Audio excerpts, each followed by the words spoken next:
Desire and hate. Duha ka sexualized words nga gigamit imagine sa usa ka Philippine congressman ngadto sa usa ka aktres para lang kuno i-explain ang usa ka legal point. As a public manager, pagkanungog na ko ani sa balita, wa gyud ko ganahi. Dito siya compliment. It was a failure of leadership and honestly, kakuwang og delikadesa. National Women's Month ra ba unta karon? Samtang kita na sa gobyerno sigita og dawat og GAD seminars ug bawal bastos training, ang uban natong mga opisyales sa Kongreso wala man di ay mag-practice sa Safe Spaces Act. Unsaon man nato pag-implementar sa balaod kung ang mismong naghimo niini mao may unang mo objectify sa babae.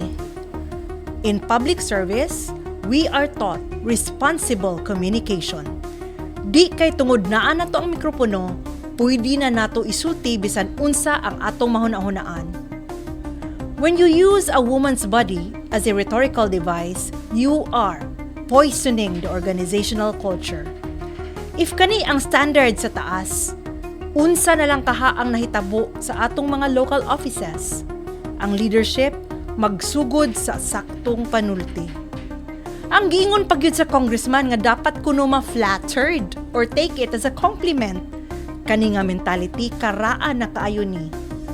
In a professional setting, unwanted sexualization is never a tribute. It's a power play.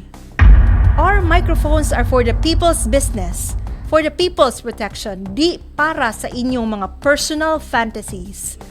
Di na nato kinahanglan ang mga nindot ng mga speeches bahin sa women empowerment kung di ganin nato mahatagan og safe og dignified environment ang isig katawo.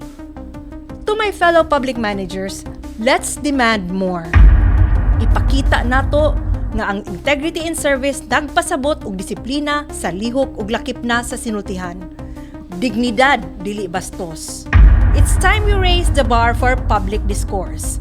Ako si Ferliza, public manager, ang inyong komentarista on the dot.